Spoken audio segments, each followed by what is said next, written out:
Woo, it's finally here, man. It's finally here. Let's get it. What's up, everybody? It's your boy, Mr. Dugai, coming at y'all with another episode of Dropping Dimes with Mr. Dugai. And today I'm going to preview and predict the season opener, which is finally here Sunday. The LSU Tigers, number 13 ranked versus the 23rd ranked USC Trojans. Before I get into this video, man, for everyone, if you want to reach out to me, DM me, holla at me, support the channel, whatever the case may be, man. All that information gonna be down in the description box. So come holla at your boy, yo. Man, I'm excited for this one, yo. Look, man, as an LSU fan, we've been prone to these big time season openers. Um, especially playing on a Sunday. This is what the third year in a row and the fourth time in like the last 6-7 years or whatever it's been that we opened on a Sunday as the showcase game, the game where everybody got their eyes on it, man, the only show in town. And it's us in USC, man. Obviously looking at USC Lincoln Riley, who's somebody who we thought that we possibly could have got to Baton Rouge. But he has a great resume with quarterbacks. We know the list. And he did it again at USC with bringing Caleb Williams from Oklahoma over there. And now you got Miller Moss, man, who it's still a lot left to be determined about him to see if he's going to be one of those quarterbacks. But he's somebody who played in their bowl game and he put up a lot of big time passing numbers. So you know that he could play. Lincoln Riley ain't gonna recruit you at quarterback if you ain't capable of putting up really big eye popping type of numbers. And they got a lot of talent over there. They got speed. They got just like us, they got a new defensive coordinator. They trying to figure it out and get it together defensively. And then they making a move to the Big Ten. So you know that they probably put more of an emphasis on trying to be more physical, than they've been the last few years. Because that's like the SEC, that's a line of scrimmage league up there in the Big Ten. So but yeah, USC, one thing we know for sure, they're going to put up points, man. They're going to put pressure on the defense and put up points, man. And we're going to find out Blake Baker, Corey Raymond, and these guys, like, is the defense going to be better than last year? I believe it should be. It can't be worse. But how much better we going to be? And we're going to get tested right out the chute with that secondary, yo. And then looking at us, man, it's the Garrett Nussmeyer, the Nuss Bus era has begun. It's a lot of people who, I ain't gonna say no names, they know who they are, who felt like Nussmeyer should have started over Jaden Daniels last year. Clearly he shouldn't. But I'm excited to see what he could do, man, simply because this thing with Nussmeyer could go one or two ways, man. One way really good, one way not so good. We have two examples of recent history of LSU quarterbacks basically sitting behind, number one or number two draft picks or whatever and waiting their turn and, running with it. The first example is Matt Flynn. Matt Flynn sat behind Jamarcus Russell for 3 years, yo. And Matt Flynn finally got his chance, didn't transfer, he stayed put, got his chance to become the starting quarterback, and we won a national championship. He got drafted in the NFL, and if a guy like Russell Wilson, of course, made it a little tough for him when he got to Seattle, but nevertheless, man, he had a really great season and led us to a championship.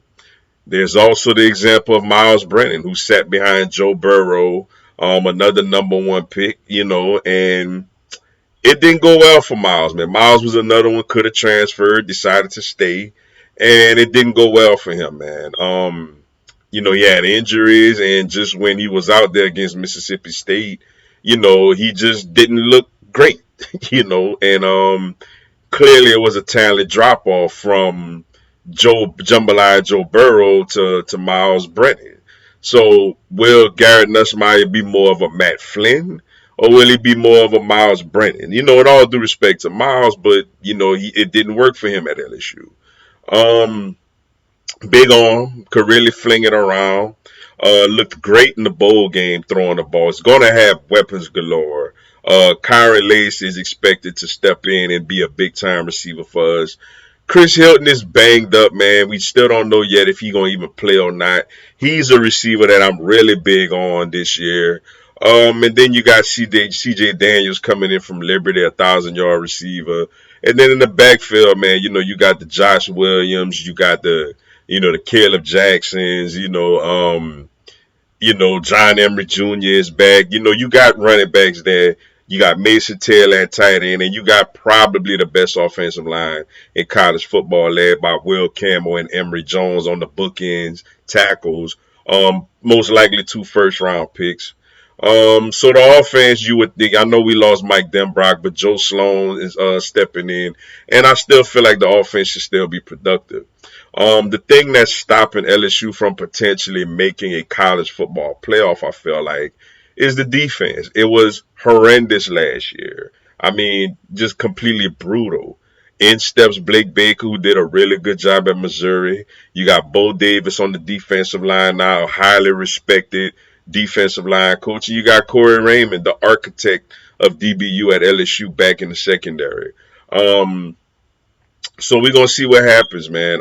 You got guys like Savion, Jones up there up front, Jacoby and Guillory, Harold Perkins, number 7. Let's see how he's used. This is his money making year. This is the year that he put out the film to make himself a potential first round pick.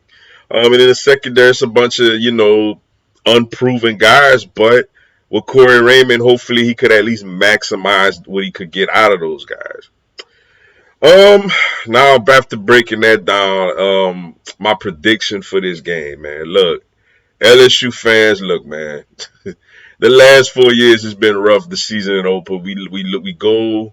Mississippi State come to Death Valley, drop guy throw for 600 yards on our head. We go to UCLA, man, and just fall short, get beaten down up there. And then with the last 2 years with Florida State, man, they come to New Orleans and block our extra point, and then we go out there and just got, like, I mean, let's just keep it 100. We got punked against Florida State in Orlando last year. So we got to get that bad taste out of our mouth losing these season openers, man. And now we going to Vegas, take on USC. Look, I'm worried about us defensively going up against that high-powered offense, slinging the ball all over the yard. But at the same time, I feel like we should be able to score at will on them as well. And I think the difference in this game is we do have a Harold Perkins defensively.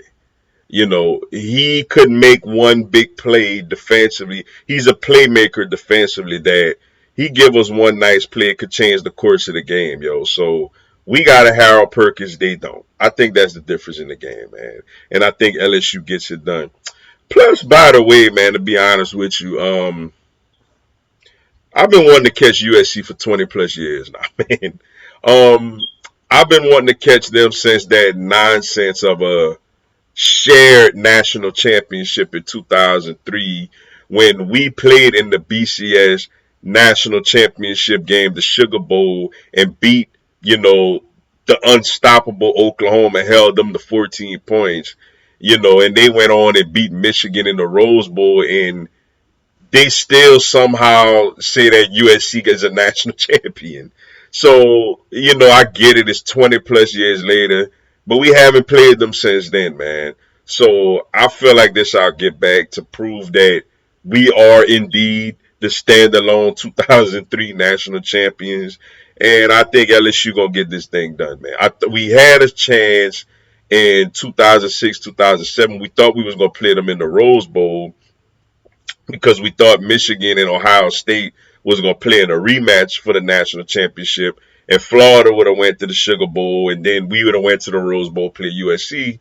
But as we know, Florida ended up getting in the championship. Michigan went to the Rose Bowl, and we played in the Sugar Bowl against Notre Dame. But nevertheless, I know I'm digressing, but we owe USC for 20 years, man. To since they made us split the national championship. But I think LSU wins this game, man, basically because we have a Harold Perkins defensively, and they don't. But with that being said, that's all I got for y'all today. Appreciate y'all checking out the video. Hit the like button for your boy. Give me a subscribe. I'm going to have LSU NCAA and content of my other teams throughout the year. Y'all have a blessed one. Go Tigers.